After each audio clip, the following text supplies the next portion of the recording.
Assalamu alaikum everyone. This is Dr. Muzammil Liaquat Ali for first year MBBS lecture. हम discuss कर रहे थे lipid chemistry को, right? Lipid chemistry में हम कुछ चीज़ें जो हम कोर्स कंटेंट्स में अगर उसको हम रिकॉल कर सकें तो उसमें काफ़ी सारी चीज़ें जो हम कवर कर चुके हैं उनमें है पहले लेक्चर में हमने देखा था क्लासिफिकेशन ऑफ लिपिड्स, देखा था जनरल बायोलॉजिकल फंक्शंस देखे थे लिपिड्स के, फैटी एसिड्स हमने बात की, फैटी एसिड्स क्या होते हैं उनको डिफाइन किया, सैचुरेटेड अनसैचुरेटेड को देखा हमने, फिर उसके बाद हमने उसका इम्पैक्ट देखा कि कॉरोनरी हार्ट डिजीज और नॉर्मल रूटीन फंक्शन के लिए, रूटीन हार्ट के लिए कितना ज़रूरी है फैटी एसिड्स बात की और उनके फंक्शंस की बात की हमने, राइट। फिर उसके बाद हमने फिजिकल एंड केमिकल प्रॉपर्टीज हमने देखी। Well, today's topic is on eicosanoids, right. इसको हम कंटिन्यू करते हैं। इसमें जो हम आज के हमारे जो दो लेक्चर होंगे 10 to 11 और 12 to 1, उसमें हमारे पास जो टॉपिक्स होंगे वो हम करेंगे इकोसोनाइड्स और structure and biological functions of complex lipids. Complex lipids में हमने बात की थी फॉस्फोलिपिड्स, ग्लाइकोलिपिड्स की, सल्फोलिपिड्स और गैंग्लियोसाइड्स की, राइट। अब थोड़ा सा कोर्स कंटेंट को देख लें तो उसमें कोर्स आउटलाइन में अगर आपको अपने स्क्रीन पे देखें तो इसमें आपको ग्रीन कलर में जो कोर्स कंटेंट आपको नजर आएंगे वो हम डन कर चुके हैं, वो हम कर चुके होंगे, राइट, वो कवर कर चुके हैं, राइट। हम classification of lipids, general classification lipids की हम कर चुके हैं, फैटी एसिड्स कर चुके हैं, राइट, और न्यूट्रिशनरी एसेंशियल फैटी एसिड्स को हम कर चुके हैं। और जो ब्लैक में आपको नजर आएंगे ये आज के टॉपिक होंगे, आज के लेक्चर में जो हम इनको कवर करेंगे। वेल, और जो स्टार्ट में हमने इसको स्टार्ट ऐसे किया था कि रेड कलर में थे सारे के सारे जो हमने नहीं कवर किए हुए, राइट। और नेक्स्ट कोर्स आउटलाइन में अगर और कोर्स कंटेंट्स देखें तो उसमें हमारे पास फिजिकल एंड केमिकल प्रॉपर्टीज ये हम कर चुके हैं। और एक और टॉपिक जो ब्लैक कलर में यहाँ पे हमें नजर आ रहा है वो होगा structure and biological functions of the complex lipids like phospholipids, glycolipids, sulfolipids और द गैंग्लियोसाइड्स, राइट। और आखिर में एक लेक्चर हमारे पास रह जाएगा cholesterol related compounds and its related compound like bile acids, उनकी प्रॉपर्टीज देखेंगे, बायोलॉजिकल रोल देखेंगे और लिपिड पेरऑक्सीडेशन देखेंगे। ठीक है जी, तो हमारे पास आज के लेक्चर में हमारे पास होगा इकोसोनाइड्स, राइट, ये नंबर 4 पे हमारे पास, और नंबर 6 पे कॉम्प्लेक्स लिपिड्स को हम कंटिन्यू करेंगे। Alright. Again, the learning resources, the most important thing. Lippincott है, chapter 16, 17, 18, उनके पेज नंबर आगे डिफाइंड हैं, अपन को देख सकते हैं। Harper, 31st edition, chapter 21. Oh, and of course, for your understanding only, chapter 4 from Chatterjee. Alright. Let's start with the इकोसोनाइड्स। इकोसोनाइड्स को define कैसे करते हैं?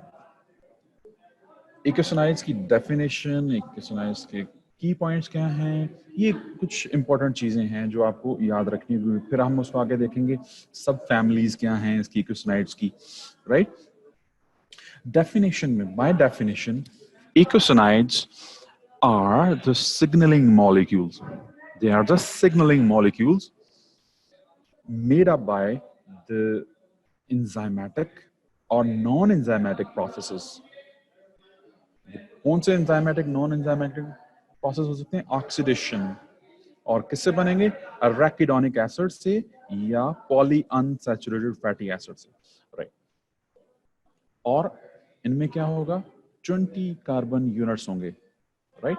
अब इसको थोड़ा सा ये सारी चीजों को सिग्नलिंग मॉलिक्यूल्स हैं, oxidative processes of arachidonic acid और द पॉलीअनसैचुरेटेड फैटी एसिड से बन रहे हैं, और either enzymatic process होगा or the non-enzymatic process होगा, and that particular structure जो बनेगा उसको हम उसमें कितने कार्बन होंगे 20 कार्बन टोटल लेंथ में 20 कार्बन होंगे. Alright, as you can see on your screen, the signaling molecules made up by the enzymatic or the non-enzymatic process of oxidation of the arachidonic acid and or the other polyunsaturated fatty acids that are similar to the arachidonic acid contain 20 carbon units in length.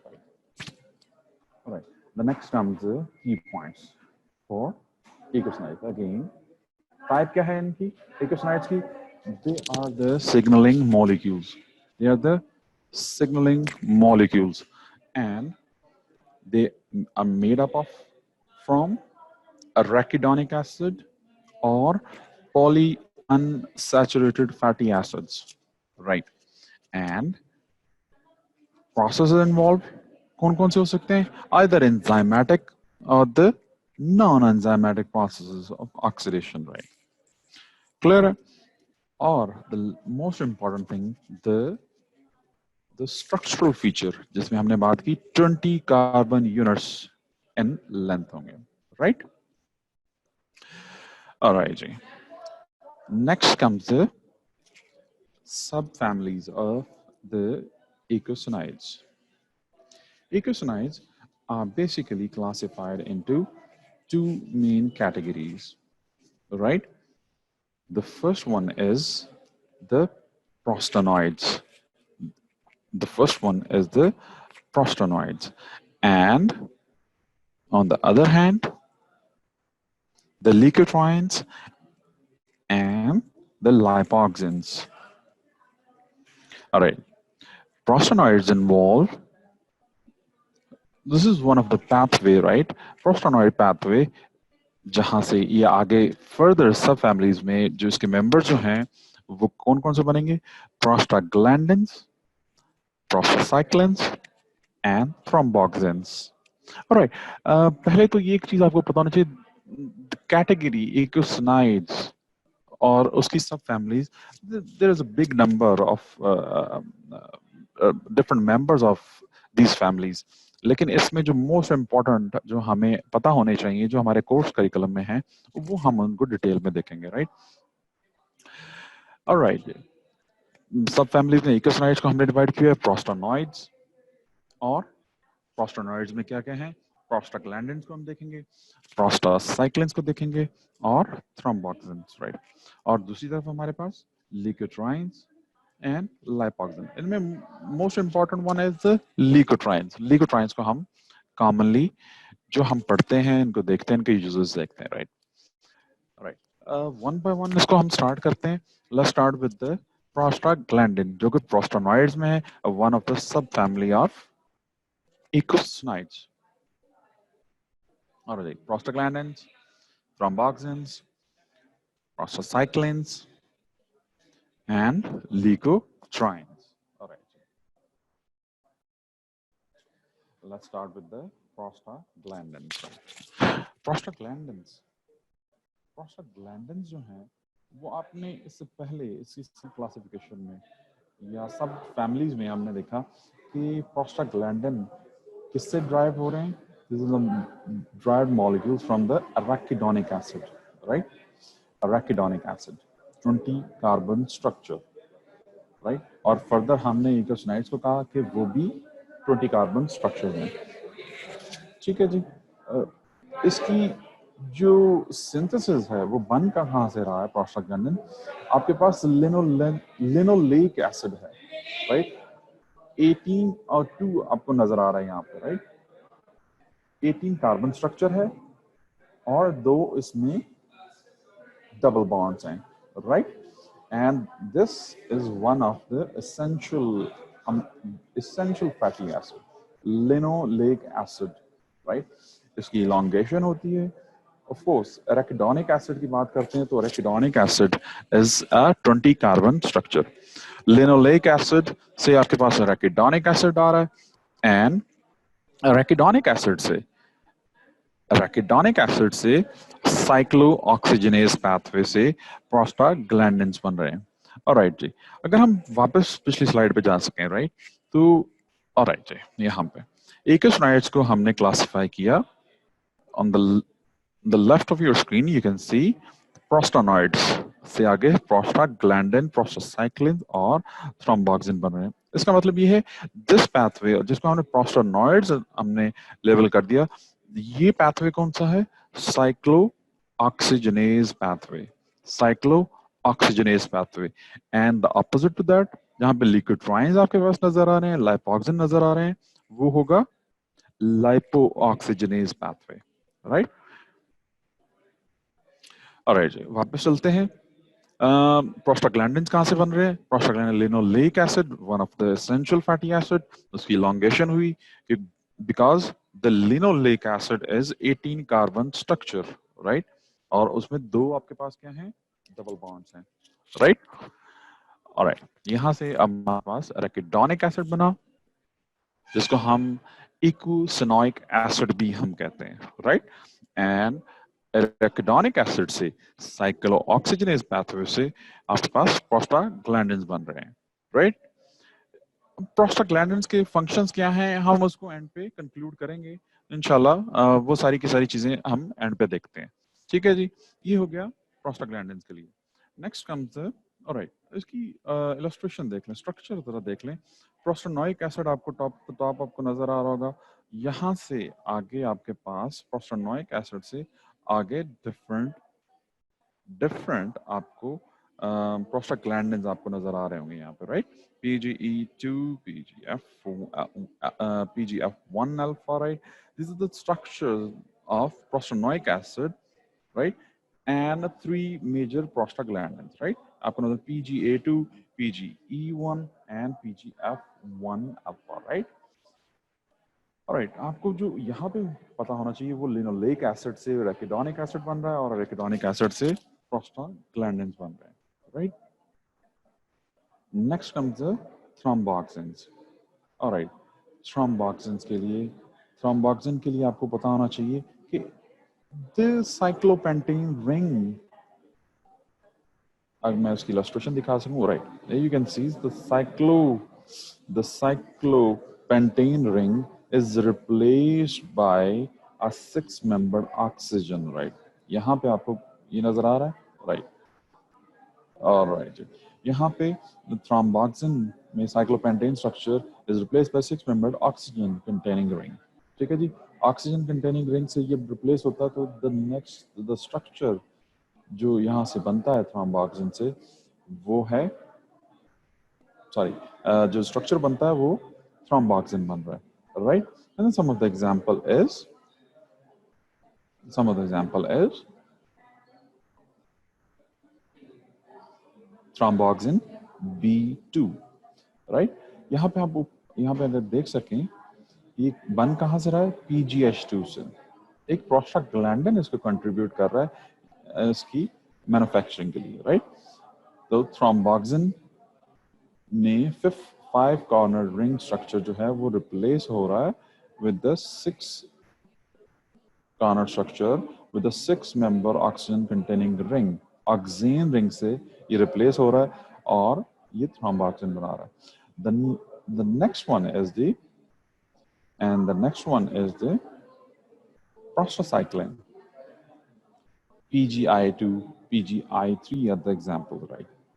Alright, यहाँ पे हो क्या रहा है? Arachidonic acid से PGH2, prostaglandin H2, जैसे in case of thromboxane, PGH2 से आपने बनाया था thromboxane B2, right.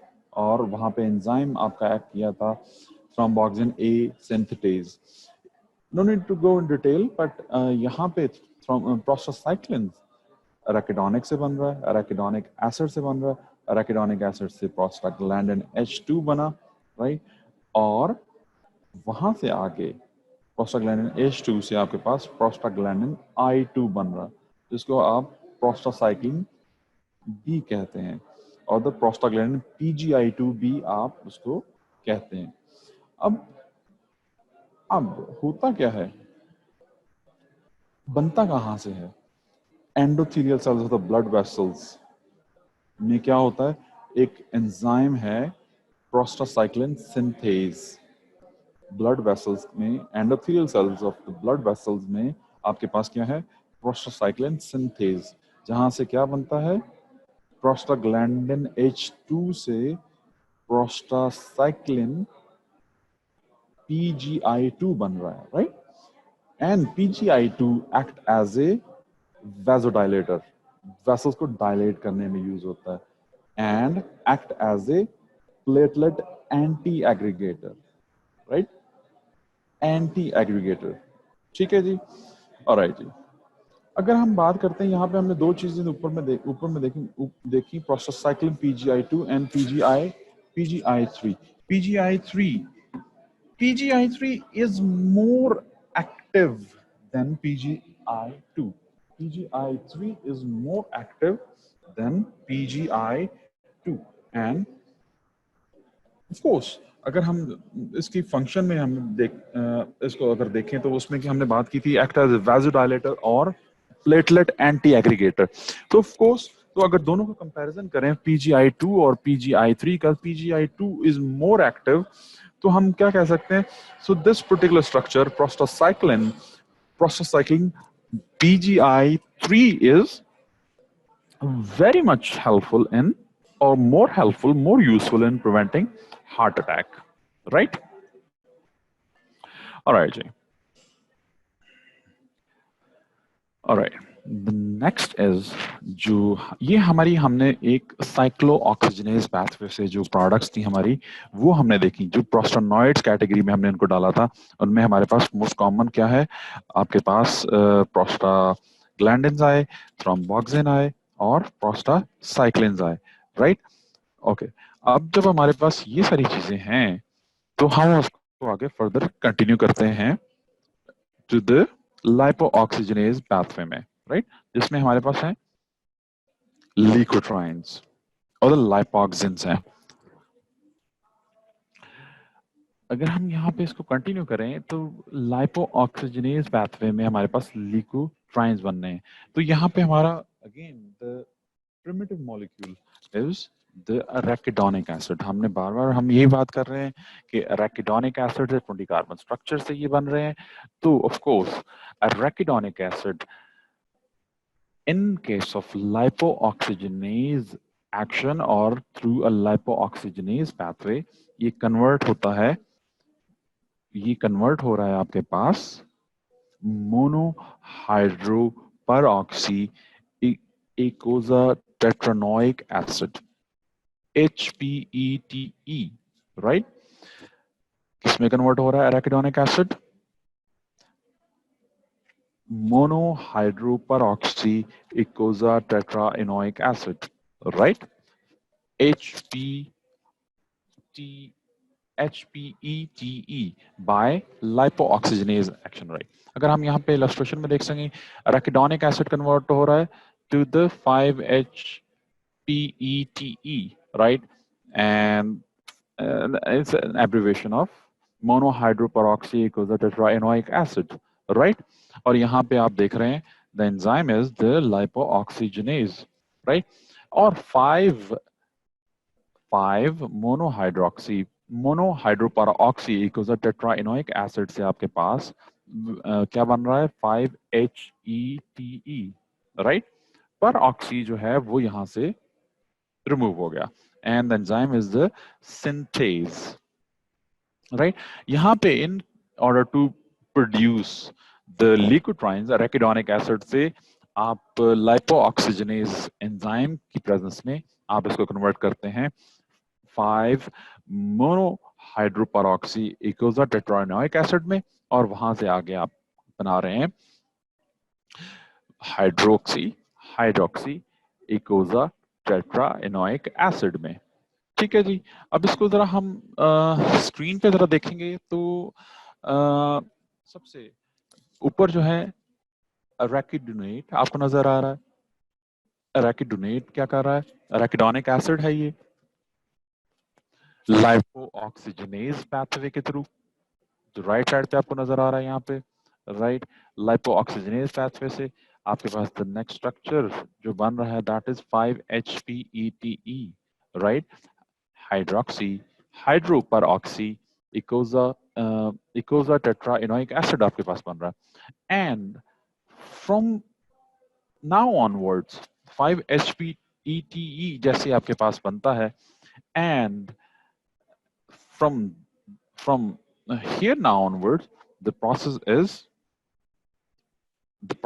is you know auto catalytic process है, ऑटोमेटेड प्रोसेस है, मल्टी स्टेप प्रोसेस है, जो कि लिकोट्राइंस में यहाँ पे कोई और चीज नहीं चाहिए होगी आपको। यहाँ से जैसे ही आपने 5HPETE बना लिया, वहां पे से नेक्स्ट स्टेप इज 5HETE है, राइट?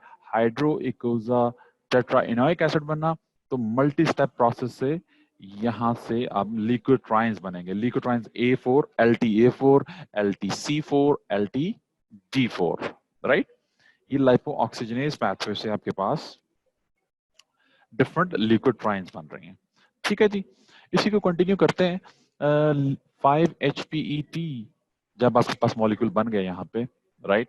रैकिडोनिक एसिड से 5HPETE बना लिया आपने, तो यहाँ से, राइट, यहाँ से आगे इस इलस्ट्रेशन में अगर हम देख सकें, यहाँ से आगे the manufacturing of or the production of leukotrienes is spontaneous, a continuous, right?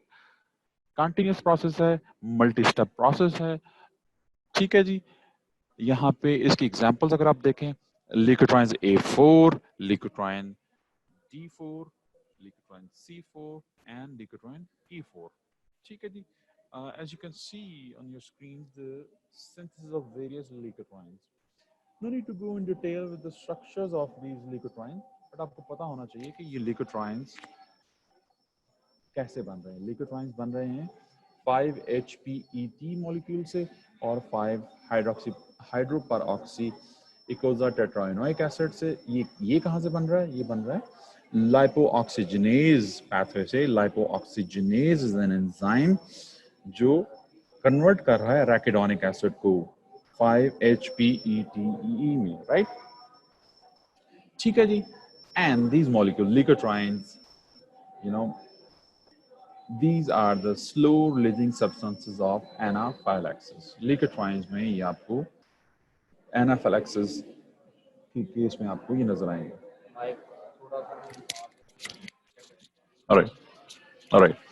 Right, ठीक है जी, इन्फ्लेमेशन के केस में ये रिलीज होंगे बॉडी से। ठीक है जी, ऑलराइट जी, नेक्स्ट इज द, अगर इस इलस्ट्रेशन में, इस डायग्राम में हम जरा देख सकें, डाइएसाइल ग्लिसरॉल और द फॉस्फोलिपिड से आपके पास रैकिडोनिक एसिड बना। रैकिडोनिक एसिड से आपके पास जो ऑप्शंस हैं वो क्या क्या है कि यहाँ से प्रोस्टाग्लैंडिन बन सकता है, राइट? प्रोस्टाग्लैंडिन PGH2 बना, राइट?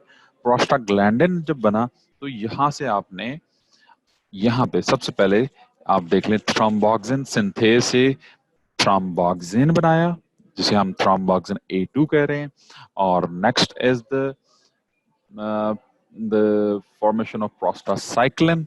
प्रोस्टासाइक्लिन ये भी बन रहा है आपके पास प्रोस्टाग्लैंडिन और H2 से, PGH2 से PGI2, ये हमने एग्जांपल देखी थी, राइट?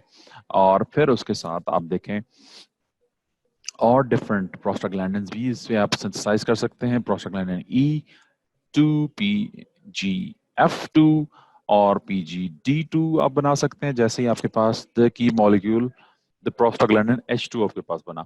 ऑलराइट, उससे और ऊपर जरा देखें, सबसे ऊपर देखें रैकिडोनिक एसिड पे। रैकिडोनिक एसिड पे जब आप जाते हैं तो arachidonic acid through lipoxygenase pathway क्या बनाता है? 5HPETE molecule, right? Hydroperoxy eicosa tetraenoic acid. यहाँ से आगे रिएक्शन जो है, जैसे ही ये मॉलिक्यूल आपके पास आता है, and the next is the synthase molecule. Synthase molecule से ये आगे स्पॉन्टेनियसली ऑटोमेटेड जो इसकी रेगुलेशन है to produce the molecule, the leukotrienes, leukotriene A4, leukotriene C4, leukotriene D4, leukotriene E4 molecule। ठीक है जी, ऑलराइट जी, ओके। इस इलस्ट्रेशन को सेम उसी तरह से ही, बिल्कुल वैसे ही सेम सारी की सारी चीजें हैं, no need to worry, you know. इसको हम जरा देख लेते हैं। सबसे ऊपर आपको नजर आ रहा है omega fatty acids, right. Omega fatty acid, omega 6 fatty acid से ये बन रहा है एराकिडोनिक एसिड। ऑरेंज कलर में आपको नजर आ रहा होगा एराकिडोनिक एसिड। एराकिडोनिक एसिड से दिस इज अ की मॉलिक्यूल, राइट। हमने यहाँ पे इसको 20 कार्बन स्ट्रक्चर हमने डिफाइन किया था, ठीक है जी। एराकिडोनिक एसिड से लेफ्ट पे आए, लाइपो ऑक्सीजनेज पाथवे की तरफ आते हैं अगर, right. Lipo oxygenase pathway, lipo oxygenase pathway से आपके पास क्या क्या चीजें हैं जी? ल्यूकोट्राइन्स और लाइपोक्सिन्स, राइट। ल्यूकोट्राइन्स का क्या फंक्शन है? वैस्कुलर परमेबिलिटी मेंटेन करता है, न्यूट्रोफिल रिक्रूटमेंट करता है। ऑफ कोर्स ल्यूकोट्राइन्स की बात करते हैं, हमने slow releasing substance of anaphylaxis की बात की थी हमने, राइट, ल्यूकोट्राइन्स के केस में। सो ल्यूकोट्राइन्स इन्फ्लेमेशन की केस में, vascular permeability in case of inflammation और एनाफिलैक्सिस, राइट, एलर्जीज में ये अपना रोल प्ले करते हैं, right. Okay, the next is the lipoxins, right? Resolvins or protectants, right? Lipoxins, lipoxins क्या कहें? ये एंटी इन्फ्लेमेटरी हैं, ये है एंटी इन्फ्लेमेटरी, ठीक है जी। अगर हम इसको मजीद कंटिन्यू करें, इसको आगे कंटिन्यू करें तो आपको क्या मिलेगा? साइक्लो ऑक्सीजनेज पाथवे, ठीक है जी। साइक्लो ऑक्सीजनेज पाथवे में आपके पास सबसे पहले है prostaglandin, prostaglandin E2, prostaglandin D2, right. ये हेल्प किसमें करते हैं? इन्फ्लेमेशन, इन्फ्लेमेशन में वैसोडाइलेशन करवाते हैं, राइट, ठीक है जी। ऑलराइट जी। प्रोस्टाग्लैंडिन का और क्या रोल है? ये क्या कर सकते हैं? They regulate smooth muscle contractions, right, intestines की और यूट्राइन कॉन्ट्रैक्शंस में हेल्प करते हैं, ठीक है जी। Next is the thromboxane, thromboxane hemostasis, right, blood hemostasis को, उसके फ्लो को मेंटेन करने के लिए बहुत जरूरी है, ठीक है जी। द फाइनल पाथवे जो इस यहाँ पे हम देख लेते हैं, साइटोक्रोम P450 सिस्टम के थ्रू, राइट, ये क्या बनता है? यहाँ पे epoxy, epoxy eicosatetraenoic acid EET हमारे पास एक मॉलिक्यूल है, epoxy epoxy eicosatetraenoic acid, right. ये हेल्प करता है वैसोडाइलेशन में, ठीक है जी। वैसोडाइलेशन में, एंजियोजेनेसिस में हेल्प करता है, सेलुलर प्रोलिफरेशन में ये हेल्प करता है, राइट।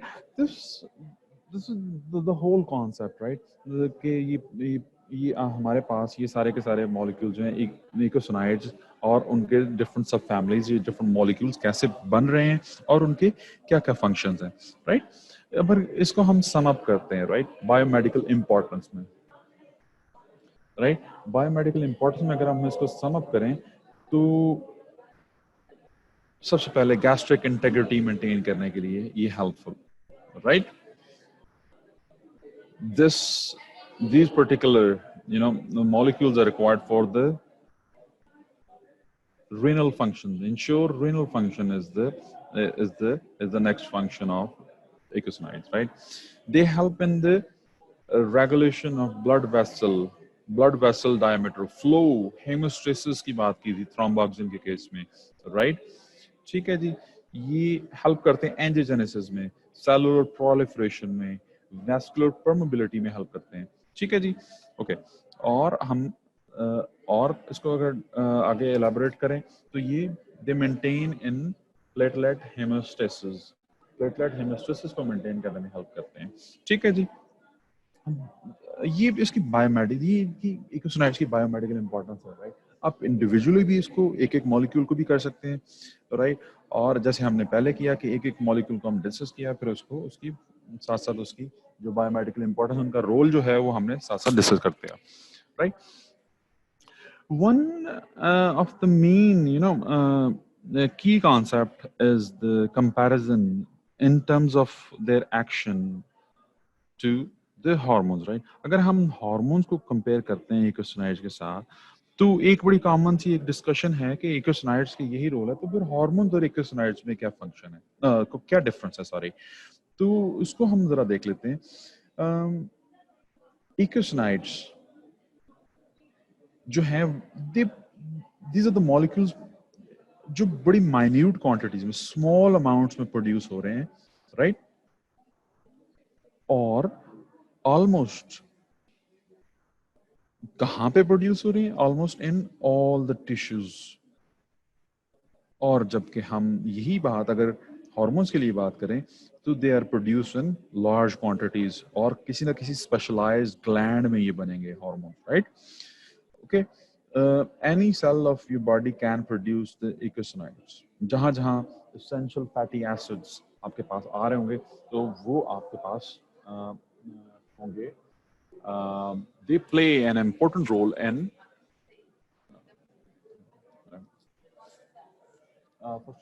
first year. नहीं, मैं लैपटॉप से कर रहा हूँ, screen. I'm sorry guys, sorry for my interruption. Eicosanoids,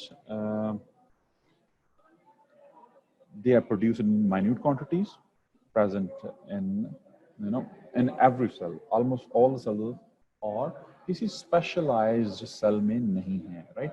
hormones के केस में क्या है, लार्ज क्वांटिटीज हैं और स्पेशलाइज्ड ग्लैंड्स हैं उसके लिए, ऑलराइट। और इकोसिनाइड्स में क्या है, दे एक्ट लोकली,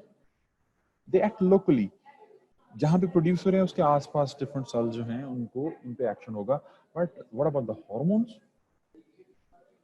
हार्मोन्स एक जगह से प्रोड्यूस हो रहे हैं और उनका एक्शन जो है वो डिस्टेंट साइट्स में, दूर है, जहां से प्रोड्यूस हो रहे हैं वहां से दूसरी दूर, वहां पे अपना एक्शन प्रोड्यूस कर रहे हैं। लाइक द इंसुलिन, पैंक्रियास से सीक्रेट हो रहा है, एक्शन में be the far distant organs of the cells of the body.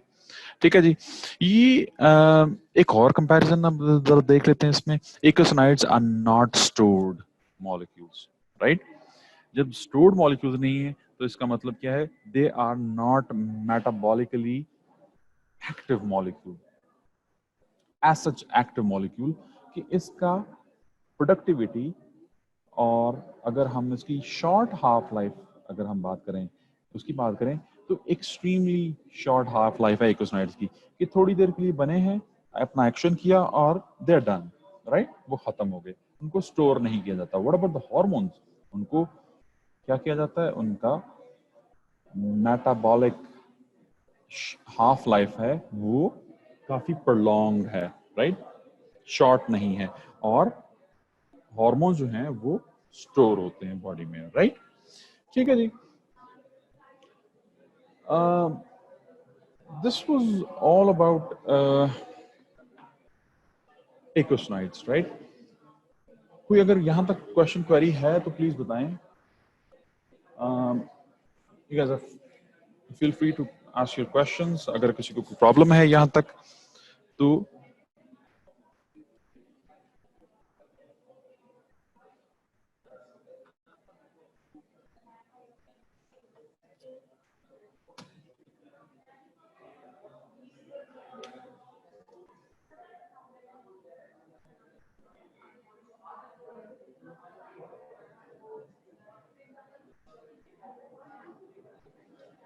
All right.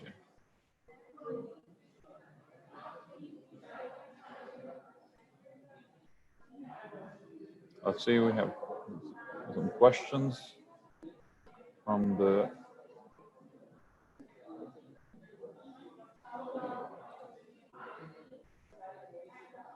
some students, right?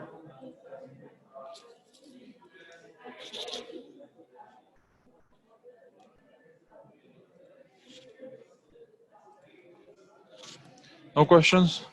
Okay. चला जी, हम इसको आगे प्रोसीड करते हैं। ऑलराइट जी, कुछ क्वेश्चंस पोस्ट हो रहे हैं, मैं उनको जरा देख लेता हूँ। सर की आवाज नहीं आ रही। मोहम्मद नुमान, होपफुली जरा अब ठीक हो गया होगा। हसीब हसीब, यस सर ने गूगल डेफिनेशन शेयर कर दी, यस माशाल्लाह, yes of course Haseeb, some of the definitions are common, you know, आप तो किसी भी जगह से आप उसको उठाते हैं, किसी भी जगह पे देखते हैं, तो ये डेफिनेशन जो है वो सेम ही है। मॉलिक्यूल्स ये नहीं है कि आपके के लिए डेफिनेशन चेंज हो जाएगी, मेरी डेफिनेशन चेंज होगी, या लेक्चर के लिए डेफिनेशन चेंज हो जाएगी, आपकी बुक में भी यही डेफिनेशन है, राइट। हसन सर्वर सर, हमने इनके पैथवेज याद करने हैं, यस, इनके पैथवेज जितने आपको बताए गए हैं इतना आपको जरूर करना है, ऑलराइट जी। एंड सर प्रोस्टाग्लैंडिन्स रिपीट कर दें, प्रोस्टाग्लैंडिन्स, ओके जी। प्रोस्टाग्लैंडिन्स, अगर हम वापस स्लाइड पे जा सकें, प्रोस्टाग्लैंडिन्स, प्रोस्टाग्लैंडिन्स, ओके जी। प्रोस्टाग्लैंडिन्स की बात करते हैं तो यहाँ पे, ऑलराइट, में प्रोस्टाग्लैंडिन की बात की तो प्रोस्टाग्लैंडिन की बन कहाँ से रहे हैं? यहाँ पे अगर हम एकोसाइड्स की फैमिलीज की बात की थी हमने एकोसाइड्स में, right, on left of your screen prostanoids हैं, राइट। दो में हमने डिवाइड किया था एकोसाइड्स को, एकोसाइड्स में एक तो साइक्लोऑक्सीजनेज पाथवे, साइक्लोऑक्सीजनेज पाथवे से हमने कहा जी प्रोस्टानॉइड्स ऑफ द मॉलिक्यूल्स, जो एक बड़ा मॉलिक्यूल बना उसमें सब फैमिलीज इंक्लूडेड हैं, प्रोस्टाग्लैंडिन्स, प्रोस्टासाइक्लिन्स एंड थ्रोम्बोऑक्सीजन्स, राइट। और ऑन योर राइट यहाँ पे जो साइक्लोऑक्सीजनेज पाथवे के ऑपोजिट दूसरा पाथवे है वो है लाइपोऑक्सीजनेज पाथवे, वहां से ल्यूकोट्राइन्स बन रहे हैं, ठीक है जी, लाइपोक्सिन्स बन रहे हैं। ओके, प्रोस्टाग्लैंडिन्स की बात करें, prostaglandins are the key molecules, right. Okay, key molecule ये किस तरह से हैं कि ये आपके बन रहे हैं from the linoleic acid. Linoleic acid is one of the essential fatty acid, 18 carbon structure containing 2 double bonds, right। ये आपको इसके नीचे 18 जो 2 आपको नजर आ रहा है, इसकी elongation होती है to arachidonic acid or the eicosanoic acid। eicosanoic acid or the arachidonic acid is a 20 carbon structure। arachidonic acid आपके पास बन गया, तो next is the cyclooxygenase pathway के थ्रू ये प्रोस्टाग्लैंडिन्स बना रहे हैं, राइट। यहाँ पे इलस्ट्रेशन में देखें, this is structure of prostanoic acid, सबसे ऊपर टॉप ऑफ द टॉप अगर देखते हैं तो प्रोस्टानोइक एसिड है, प्रोस्टानोइक एसिड से through cyclooxygenase pathway different prostaglandin like the PGA2, PGA1 or the PGE1 or the PGF1. So these are the prostaglandins produced from the arachidonic acid। और arachidonic acid कहाँ से बन रहा है? लिनोलेक एसिड से, ठीक है जी। Hope this will be the answer to your question, right? Alright जी, अगर हम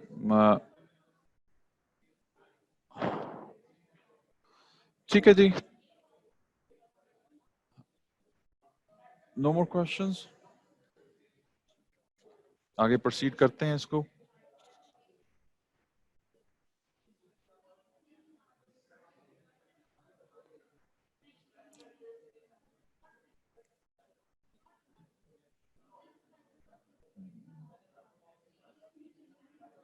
Alright जी,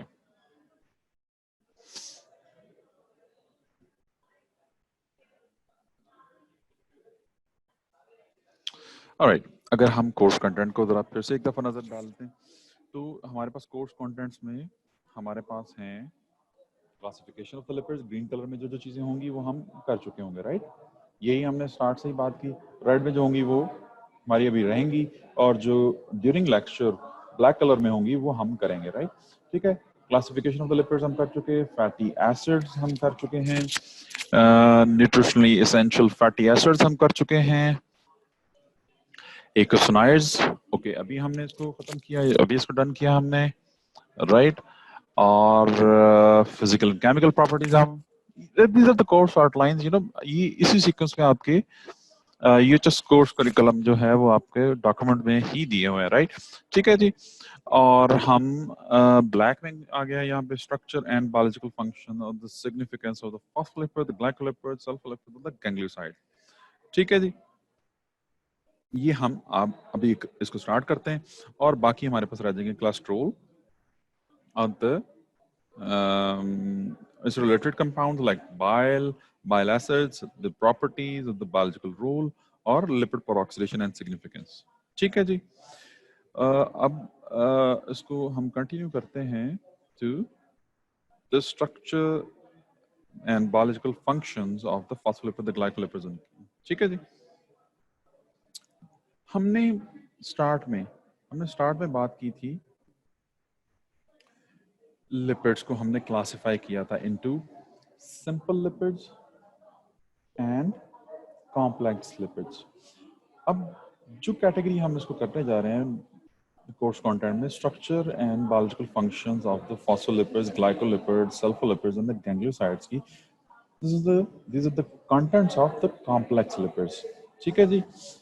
कॉम्प्लेक्स लिपिड्स की बात करें तो कॉम्प्लेक्स लिपिड्स को जो चीजें हम पढ़ेंगे वो ये होंगी.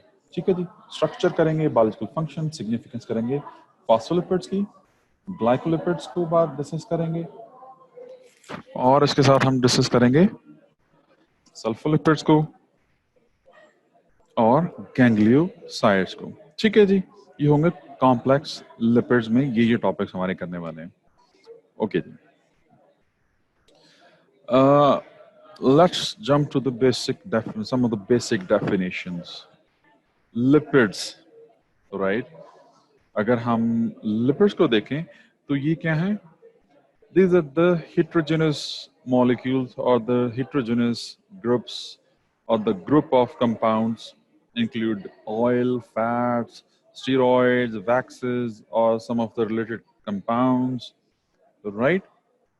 Related more by their physical than by their chemical properties, right? ये हमने इसको डिफाइन ऐसे किया था. हेट्रोजेनस ग्रुप जो है ग्रुप ऑफ कंपाउंड्स है जिसमें काफी सारी चीजें कौन कौन सी हैं, fats, oil, steroid, waxes, right, और रिलेटेड कंपाउंड्स होंगे. ठीक है. ऑलराइट. ये एक बेसिक एक डेफिनेशन लिपिड की. ठीक है. The heterogeneous group of compounds include fats, oil, steroid, waxes, which are related more by their physical than by their chemical properties. ठीक है जी. ये lipids की definition होगी. What about the complex lipids? The complex lipids, you define complex lipids by the esters of fatty acids. Esters of fatty acids or the fatty acid containing group in addition to an alcohol and a fatty acids. ठीक है जी. अब define कैसे करते हैं कि esters of fatty acid containing group, एक group contain करेंगे, वो कौन सा होगा? in addition to alcohol and a fatty acids. ठीक है जी. ये कॉम्प्लेक्स लिपिड की, इसको फर्दर हम इसको डिटेल में इसको देखते जाएंगे. ये कैसे इसको हम रेनफोर्स कैसे करेंगे इस डेफिनेशन को. ठीक है जी. अगर हम इसको आगे कंटिन्यू करें तो हमने डिफरेंट क्लासेस की बात की थी कॉम्प्लेक्स लिपिड्स की. शुरू में स्टार्ट में ही हमने लेक्चर्स के जैसे हमने लिपिड केमिस्ट्री स्टार्ट की तो वहां पे हमने कॉम्प्लेक्स लिपिड की क्लासेस डिस्कस की थी. और कॉम्प्लेक्स लिपिड की क्लासेस कौन कौन सी थी? मेन क्लासेस कौन सी थी? दो थी बड़ी. वो कौन कौन सी थी? एक फॉस्फोलिपिड्स था, एक ग्लाइकोलिपिड था और तीसरा था स्टीरॉइड और द स्टीरोल्स. ठीक है जी. राइट. फॉस्फोलिपिड आ गया हमारे पास, बड़ी कैटेगरी. एक ग्लाइकोलिपिड आ गया, राइट, और स्टीरॉइड, और हमारे पास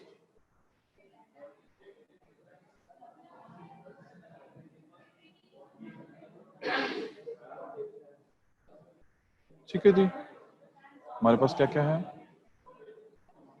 steroid, the sterol, phospholipid. Okay. अब इसमें कंटेंट क्या क्या हमारे पास है यहाँ पे फॉस्फोलिपिड में? फॉस्फोलिपिड बन कैसे रहा है हमारे पास? फॉस्फोलिपिड जो हमारे पास बन ऐसे रहा है, the glycerol is the molecule, the backbone is provided by the glycerol molecule, right. और उसमें क्या है? 2 फैटी एसिड्स हैं. 2 फैटी एसिड्स हैं एंड थर्ड फैटी एसिड की जगह हमारे पास क्या है, फॉस्फेट लगा हुआ है और फॉस्फेट के साथ अटैच है अमाइनो अल्कोहल। ठीक है जी। जब हम फॉस्फोलिपिड की बात करते हैं तो फॉस्फोलिपिड के लिए हम कहते हैं structurally related compound to the triglycerides. और ट्राइग्लिसराइड जो सिंपल लिपिड है, सिंपल लिपिड ट्राइग्लिसराइड में क्या है, glycerol is the key molecule और उसके साथ कितने मॉलिक्यूल हैं फैटी एसिड के, 3, राइट।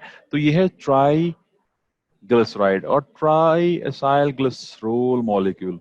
ठीक है।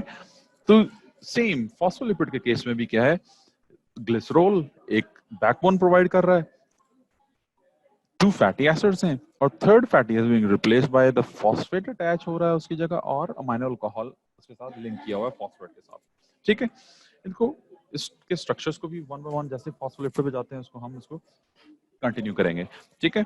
And along with that glycolipid is another category. Glycolipid में अगेन द ग्लिसरोल और द स्फिंगोसिन मॉलिक्यूल क्या कर रहा है, बैकबोन प्रोवाइड कर रहा है स्ट्रक्चर की। ग्लाइकोलिपिड के स्ट्रक्चर की बैकबोन दे रहा है ग्लिसरोल या स्फिंगोसिन मॉलिक्यूल और उसमें क्या है, फैटी एसिड है, 1 फैटी एसिड और उसके साथ monosaccharide unit sugar molecule, the glyco sugar glyco component इसके साथ होगा मोनोसैकेराइड यूनिट और मे बी द डाइसैकेराइड, दो मे बी द ओलिगोसैकेराइड, जो आगे हम इसको जब इसकी डिटेल्स देखेंगे तो वहां पे हमें पता चलेगा। ठीक है जी। What about the steroids. Steroids में हम 3 साइक्लोहेक्सेन, 3 स्ट्रक्चर होंगे cyclohexane, 6 corner structure plus 1 cyclopentane structure, 5 corner वाला एक स्ट्रक्चर होगा एंड 3 मॉलिक्यूल्स होंगे, 3 स्ट्रक्चर्स होंगे, साइक्लोहेक्सेन्स होंगे, ये फ्यूज होंगे to form a sterol molecule और उसमें steroid is one of the example. ठीक है जी। राइट। कॉम्प्लेक्स लिपिड्स में जो बेसिक कैटेगरीज जो हमें करनी है, जो हमें ये ब्लैक कलर में हमें आपकी स्क्रीन पे नजर आ रहा होगा, वो फॉस्फोलिपिड और ग्लाइकोलिपिड। स्टीरॉइड्स ये होंगे कोलेस्ट्रॉल के टॉपिक में, इसको नेक्स्ट लेक्चर के लिए छोड़ेंगे हम। नेक्स्ट लेक्चर इनफैक्ट आज में तो आपका एक और लेक्चर है 12 से 1 बजे तक, हम इसमें कॉम्प्लेक्स लिपिड्स को हम कंप्लीट करेंगे। ठीक है जी। कॉम्प्लेक्स लिपिड्स को अगर हम थोड़ा सा ओवरव्यू देख लें, उसकी डिटेल जो है हम नेक्स्ट लेक्चर में करेंगे, बट अगर हम इसकी जो बेसिक ओरिएंटेशन अगर हम ले लें तो कॉम्प्लेक्स लिपिड्स को हमने क्लासिफाई किया हुआ है 2 बड़ी क्लासेस में, 2 बड़ी टाइप्स में। कौन कौन सी हैं? Phospholipid, phospholipid, right. The first one is the phospholipid. इसका कोर मॉलिक्यूल, इसकी बैकबोन स्ट्रक्चर की कौन दे रहा है? ग्लिसरोल। ठीक है, ग्लिसरोल दे रहा है। And as you already know, the phospholipids are the main constituents of the cell membrane and can form chylomicron and the main constituent of the lipoproteins. ठीक है, try acyl glycerol related structure. Try acyl glycerol के structure में एक glycerol और 3 fatty acid थे। Phospholipid में क्या हो रहा है? ग्लिसरोल, ये इसकी इलस्ट्रेशन जरा, इसकी डायग्राम जरा देखें। ग्लिसरोल जो ब्लू कलर में आपके पास यहाँ पे स्क्रीन पे नजर आ रहा होगा, ग्लिसरोल प्रोवाइड कर रहा है बैकबोन और उसके साथ 2 fatty acid, 2 fatty acids attach हैं और तीसरा फैटी एसिड जो है वो रिप्लेस हो रहा है विद द फॉस्फेट PO4 और PO4 is linked with the amino alcohol. ठीक है जी। ये है फॉस्फोलिपिड। फॉस्फोलिपिड को फर्दर हमने क्लासिफाई किया था इनटू ग्लिसरोफॉस्फोलिपिड, ग्लिसरोफॉस्फोलिपिड। ठीक है जी। और स्फिंगोफॉस्फोलिपिड्स में। ठीक है। कॉम्प्लेक्स लिपिड्स की दोबारा से अगर हम इसको देखें, कॉम्प्लेक्स लिपिड्स को हमने क्लासिफाई किया हुआ है, 2 प्राइमरी टाइप्स हैं इसकी। कौन कौन सी हैं? Phospholipids and glycolipids. फॉस्फोलिपिड में मेन स्ट्रक्चर जो है, core structure is provided by the glycerol molecule और इसको फर्दर ग्लिसरोफॉस्फोलिपिड्स में और स्फिंगोफॉस्फोलिपिड में इसको हमने डिवाइड किया है।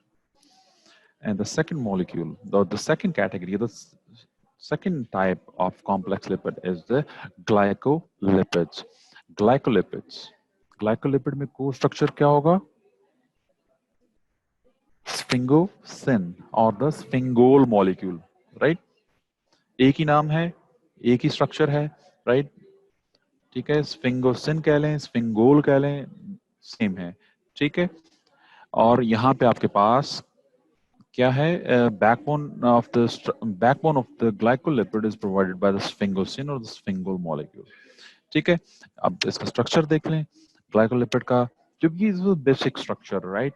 इनकी डिटेल्स अभी आगे हम उसको लेक्चर में कंटिन्यू करेंगे। स्फिंगोसिन जो आपको ब्लू कलर में ये बैकबोन प्रोवाइड कर रहा है, एक फैटी एसिड अटैच है और उसके साथ शुगर मॉलिक्यूल, ठीक है जी। And glycolipids are further classified into two subtypes. The first one is the neutral glycolipids. The first one is the neutral glycolipids and acidic glycolipids. Neutral glycolipids are further classified into cerebrosides and globosides, right? और acidic glycolipids में कौन कौन सी चीजें आएंगी, कौन कौन सी सब types आएंगी? वो होंगी गैंग्लियोसाइड्स एंड सल्फाटाइड्स, ठीक है जी। In order to have a better understanding of ganglioside and sulfatides, or the gangliolipids or the sulfolipids, जो कि आपके कोर्स कंटेंट में हैं, these are the types or the subtypes of the acidic glycolipid. Acidic glycolipids को further आपने किस में classify किया है? ये किसकी टाइप है? ग्लाइकोलिपिड्स की, ठीक है। But in order to have a better understanding of the structure, the functions, or the significance of the gangliosides and sulfatides, which are the components of acidic glycolipids, आपको सेर्बोसाइड्स और ग्लोबोसाइड्स का पता होना चाहिए, राइट? इनके बगैर ये आगे आप गैंग्लियोसाइड्स और सल्फाटाइड्स नहीं बना सकेंगे, राइट? इनकी आपको नहीं पता चलेगा, राइट? सो नेक्स्ट लेक्चर में हम इसको कंटिन्यू करेंगे कि ये सर्बोसाइड, ग्लोबोसाइड, गैंग्लियोसाइड और सल्फाटाइड्स ये क्या क्या चीजें हैं जो कि ग्लाइकोलिपिड्स की फर्दर टाइप्स हैं, और उसके साथ हम फर्दर इसको डिस्कस करेंगे टू द एक्सटेंट जिसमें हम फॉस्फोलिपिड भी हम डिस्कस करेंगे। Phospholipid is the first type और the first category of the complex lipids, ठीक है जी। कोई क्वेश्चन होंगे, कोई क्वेरी होंगी तो हम उसको नेक्स्ट लेक्चर के स्टार्ट में ही देख लीजिएगा। जैसे ही लेक्चर स्टार्ट होता है, you guys are more than welcome to post your questions. कि अभी हमने एक स्लाइड्स हमने डन किया है पिछले लेक्चर में, इस लेक्चर में, और हमने बेसिक ओवरव्यू देखा है अभी कॉम्प्लेक्स लिपिड्स का, जिसमें हमने सिर्फ क्लासिफिकेशंस देखी हैं, बेसिक स्ट्रक्चर देखे हैं कि कोर मॉलिक्यूल्स क्या हैं, उनमें कॉन्स्टिट्यूएंट्स क्या क्या हैं, उनकी फर्दर टाइप्स क्या क्या हैं, और उनकी डिटेल जो है वो आगे हम इसको वन बाय वन इसको कंटिन्यू करते रहेंगे, राइट? तो क्वेश्चन होंगे तो प्लीज मेक श्योर कि आप ये क्वेश्चन जैसे ही लेक्चर स्टार्ट होता है तो हम आप पोस्ट कर दें, और ताकि उसका हम टाइमली उसको डन करके आगे कॉम्प्लेक्स लिपिड्स को हम कंटिन्यू करेंगे। This is one of the important topic है ना, फॉस्फोलिपिड जो है वो एक की टॉपिक होगा आपके लिपिड केमिस्ट्री में।